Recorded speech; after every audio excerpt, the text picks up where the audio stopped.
Alright, so Donatus Undubisi, as you are being laid to rest today, I am really sorry that Nigeria happened to you. I am really sorry that you are a victim of insecurity and bad leaders in Nigeria. Now, Donatus happened to be the only child of his mother. Nigeria is the headquarters of corruption in the world. I'm sorry, this is my country, but I'm saying this. And if you want me to prove it to you, I'll prove it to you. It's a sad day, Charles, for human rights in Nigeria. Sunday Jackson, and I'm not a lawyer, I'm a human rights advocate. Sunday Jackson, by anyone's estimation, is totally innocent. And the issue... Government of Enugu State.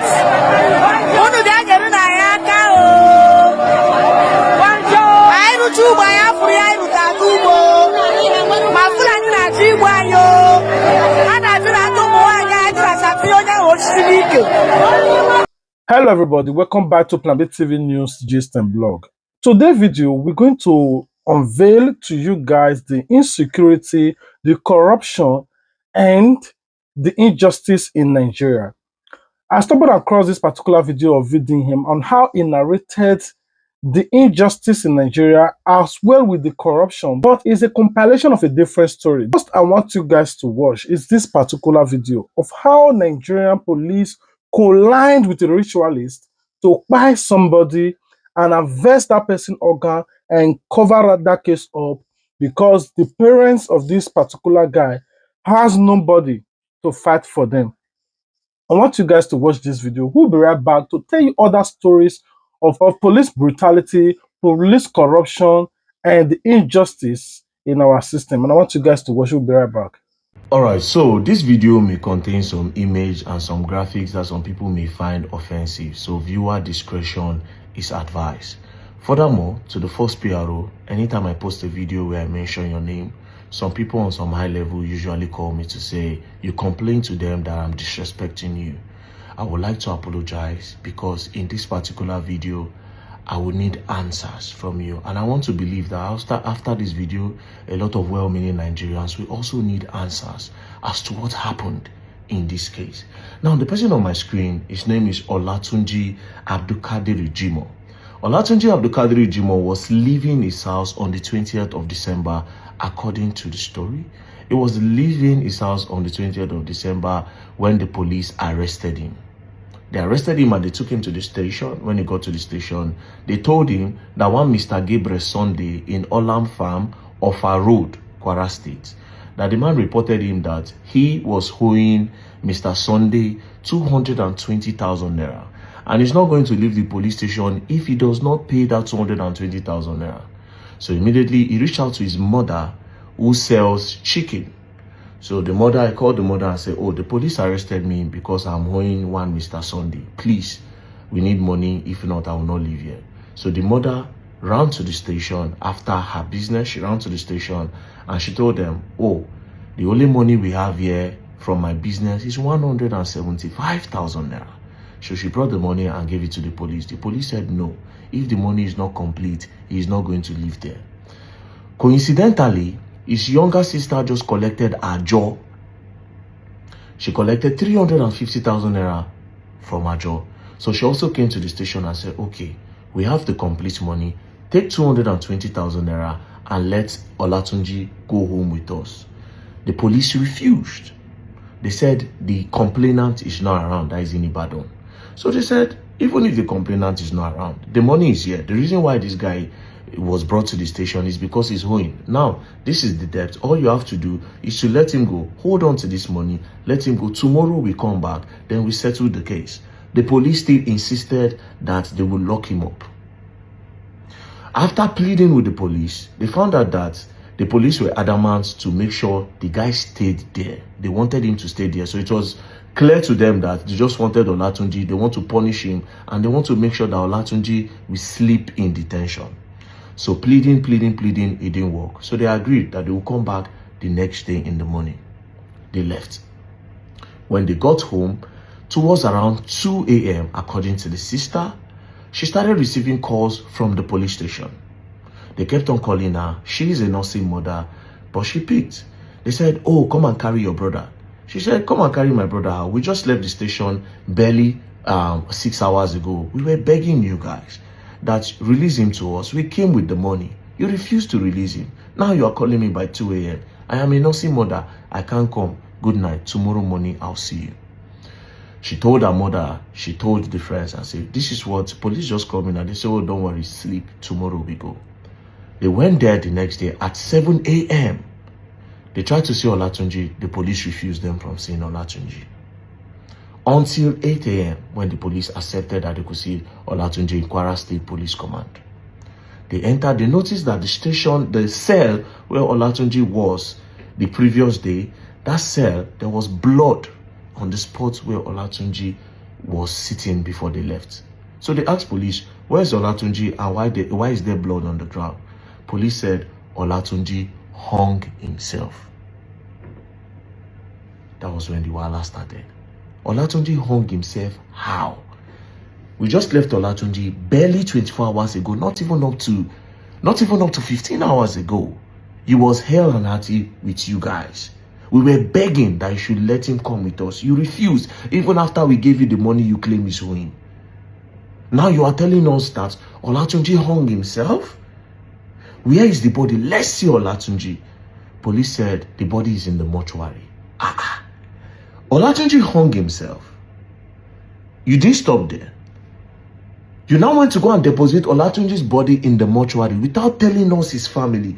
How is this done? That went on for like an hour or two. Finally, they agreed to go and see Olatunji in the mortuary. On reaching the mortuary, they found out that Olatunji was cut open, and they've even sewed him. They've cut him open and they stitched him. All these things under 24 hours. Or let's say under 12, 15 hours. Everything. He hung himself. They took him to the mortuary. They've already slit him open and they even stitched him. They asked, why did you slit him open? And why did you stitch him? They said it's the process of embalming. What is going on? What is going on? Now, this is the picture. Now, let's carefully analyze something. I don't want to make an innuendo, but let's carefully analyze something. First things first, the family are saying, in the prison cell, they usually don't have anywhere where you can hang yourself. We all know they don't allow ceiling fan or anything metal in the prison cell. So how did he hang himself? That was when they now brought these pictures. That he hung himself with the gate. He knelt down and he hung himself. Olatunji is over 6 feet tall. This gate we are talking about is not even up to 10 feet. So how did he hang himself? They said he knelt down. As you can see in the picture, there's bandana around his neck. So they say he knelt down to hang himself. How is it possible? In order to hang yourself, or person where they hang himself, where won't buy himself, right? Your leg need to be up for air, make it know they touch anything. Once your leg have contact with the ground, it's not possible to hang yourself again. Now, you are claiming, police are claiming that he knelt down to hang himself. How is that possible? With the way he's struggling, because all the people, like if you go to the people that have commented videos, these people usually hang themselves from up. And at the point, they start struggling and holding. Some people just give up and bend, right? But if this guy hang himself and is choking him and his leg is on the ground, it's not possible. It's absolutely not possible. Now, the craziest part, to sum this all up, according to them, the cell where Olatunji was is different from this video, the cell where they claim that he hung himself. Another question is this to the police. This picture, because I asked the family, how did you get the picture? They said it was the police that presented the picture. Everything is not making sense. Where are the police that are supposed to watch the cell guards? That are supposed to guard the cell, that are supposed to watch the cellmates? Where were they when Olatunji was strangling? Where were they when he was tying all those things and rounding it and putting it around his neck with a bandana? How long is a bandana? And one thing I know with the police, they will take everything from me, although they don't collect clothes. But how long is the bandana that he tied the bandana around his neck and he put it there? It's not making any sense. Again, this Olatunji, I asked the family, I said, did you notice if any organ in his body is missing? They said they don't know. I don't want to make an innuendo, but I am suspecting that it's possible that they moved Olatunji's organ. Now, they say when they started crying out, the IG visited them, the Inspector General of Police, Egbetugun Kayode, that he visited them and he promised them justice, that they should carry out an autopsy. But they refused to present the autopsy result to them. That eventually when they decide to present it, that the autopsy is saying totally different from what the police are saying happened to this guy. And now the police have gone MIA. They've gone cold. Now to the first PRO, Olumuyiwa Adejobi. Please, we want to know what happened to Olatunji. Because how did he move from just somebody that they brought to sell with money? They refuse. It means they had an ulterior motive. If they refuse to collect the money that Olatunji is owing, it means they have a plan. And it looks like they've carried out the plan. I am suspecting something from this whole thing. I am suspecting that his organ might be moved. Maybe they moved it. I don't know. I am not sure. But it's not making any sense to me, because how do you move him to the mortuary and you've already opened his body? And how does somebody hang themselves by kneeling down on the floor? Somebody that is over 6 feet tall hang himself kneeling down. Does it even make any sense?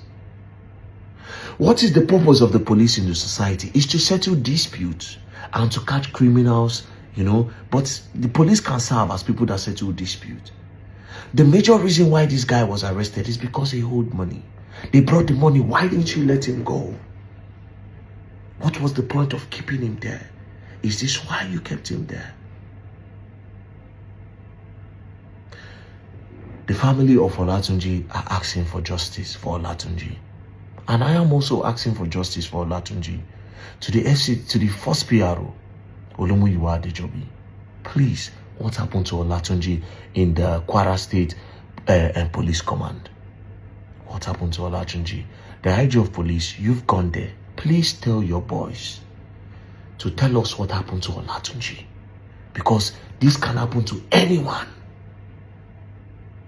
If this can happen to Olatunji in a police station, it can happen to anyone and nothing will happen. Please, Nigerian police, what happened to Olatunji? Please tell us. We want to know, because this is scary. When you watch this particular video, you might just feel so disheartening and angry because of the way Nigerians or the police or the system is going. But it didn't end there. I also want you guys to watch this particular video. This particular video of how Fulani herdsmen buy this man in Enugu State by just helping his mother in the farm, and this thing happened to him. We'll be right back. Alright, so Donatus Undubisi, as you are being laid to rest today, I am really sorry that Nigeria happened to you. I am really sorry that you are a victim of insecurity and bad leaders in Nigeria.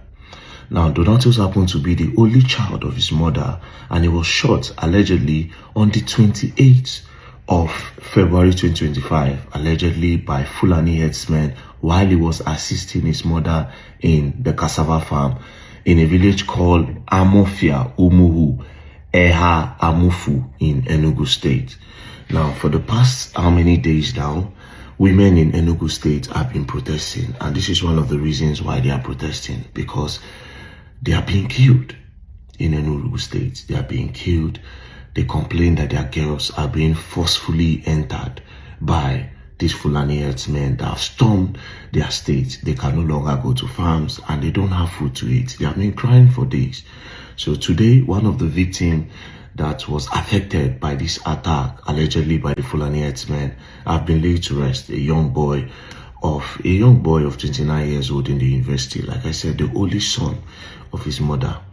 Now, all these things that is happening in Nigeria can be avoided. There's a lot of solution, but I don't know why. I don't know why our leaders have chosen to just keep quiet about what they can easily take care of. And recently, somebody was sentenced to death by hanging because of self-defense.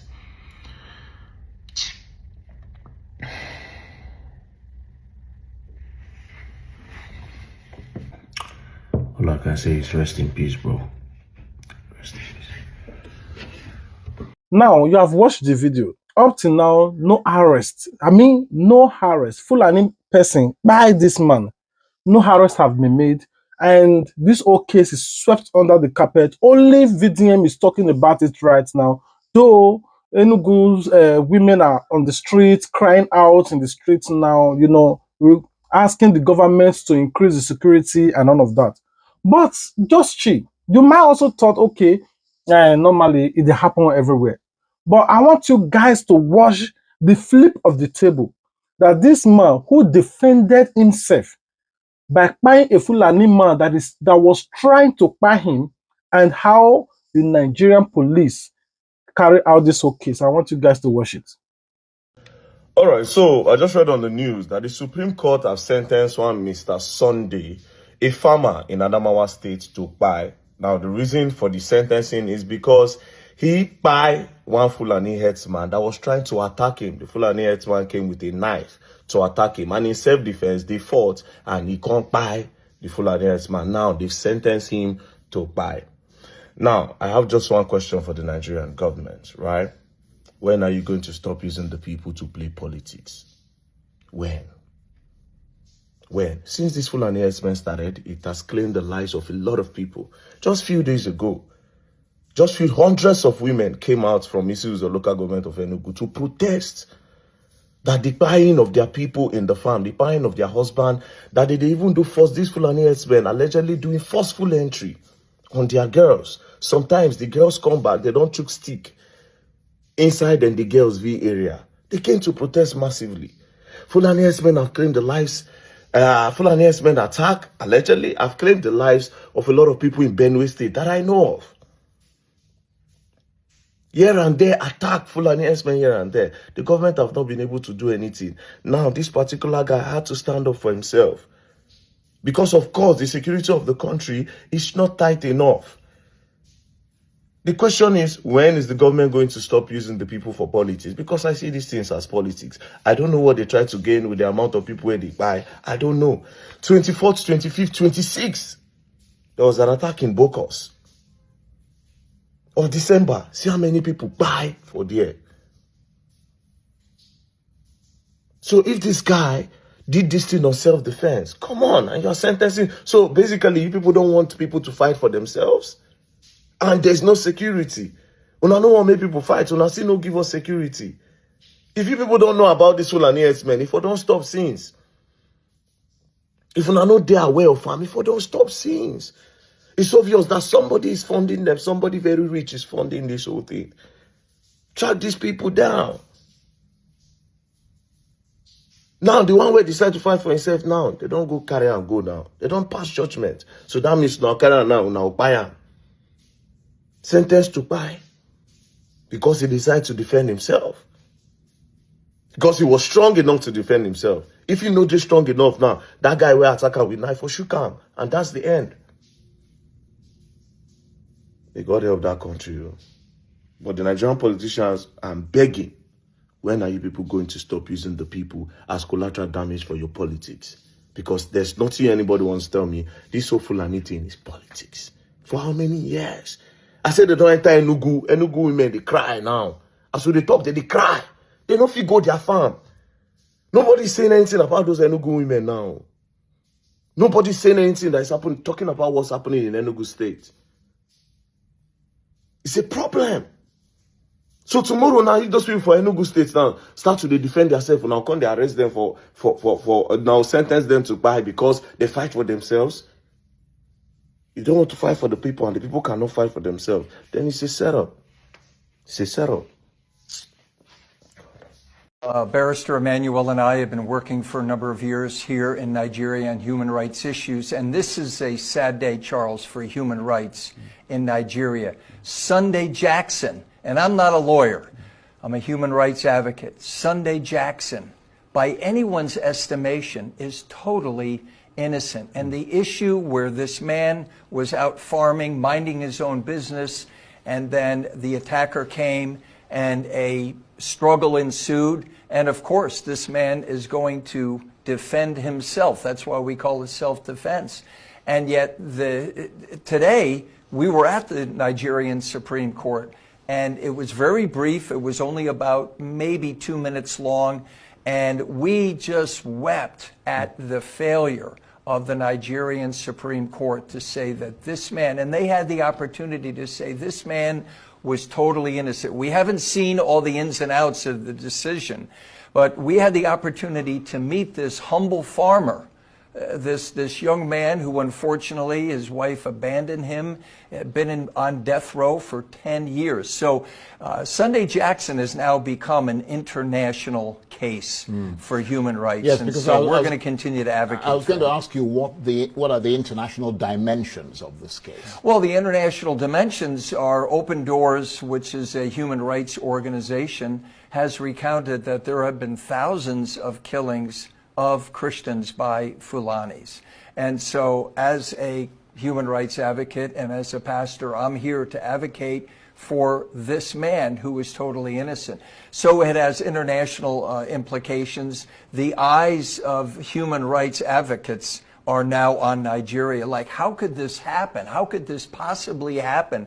By anyone's estimation, as Barrister said earlier, manslaughter at least, because murder one that he's being convicted of and may face hanging if we can't get clemency for him, it has to be premeditated. So what justice on the Nigerian Supreme Court, that didn't pop up and say to him or her, this is a case of self-defense and this man is totally innocent. So we encourage people to continue to pray for Sunday Jackson and his innocence. You saw that this man was arrested for buying a Fulani herdsman. I did say a Fulani herdsman that was just walking on his own. The Fulani herdsman that attacked him right in his own farm. This man defended himself to the core and by this Fulani herdsman. And that was it. I mean, that was it. Police arrested him and they sentenced him to buy. Like, he sentenced to buy. Go and buy for defending yourself. Even in your God, if they call self-defense law, trying to defend yourself for somebody that is trying to buy you. But in Nigeria, when you buy a cow that belongs to Fulani, remember those cows. Those cows belongs to a top official, politicians, top allergy. Those cows belongs to them. When you buy them, it's like you buy the whole allergy person picking, because you felt like you have debt with their own business. So they can pass injustice law against that person, unruly, unspeakable law against that person. Now, this particular man, you might just felt like it is the judge. No, it is not the judge. I'm not saying the man did not touch cow, but the whole thing that happened is that this Fulani herdsman attacked him in the farm, and this man defended himself right in his farm, and by the Fulani herdsman, boom, it becomes a crime. But the Fulani herdsman by somebody in Enugu, it's not a crime, because, oh, it's a Fulani herdsman and you can do it. That's what has been going on in Nigeria. Nigeria political system is so corrupt. All you need is just money. Like what is happening to VDM right now. VDM, Messi pay a judge allegedly 500,000 to request for the arrest of VDM, and the judge just take money. Arrest him anyway, you see him, arrest him. Nigeria, just pray. Like VDM said, don't pray Nigeria happen to you. If Nigeria happened to you, you will understand why people hate VDM so much. People are running to VDM. VDM is redeeming people from bondage, from captivities, from injustice. And this is not sitting well with those top officials who just felt like I have money, I can do undo. I just pray that I don't know. I don't know if there's something they can do for them to free this man from the sentence, but it is what it is. And this is where I'm going to be ending the video today. Please don't forget there is a lot of video coming on this platform. Some people are requesting that I should talk about Mr. Shimo and VDM case. I don't know. For those of you that are interested, please also comment in the comment section so I talk about it. I love you guys. God bless you for your great support and happy new week. Don't forget that this week particularly will not pass you by without God blessing you. Just keep your faith high and God will reach out to you. Just be ready to receive in Jesus' name. I love you. Happy Ramadan to those that are doing their Ramadan, and God continue to protect and guide you and grant you all your good heart desire during fasting period. For the Christians, Easter is coming. Keep your faith high as well, and God will bless everybody in Jesus' name. I love you. Inshallah. Is this salam alaikum, malaikum salam? All right, bye.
Bro,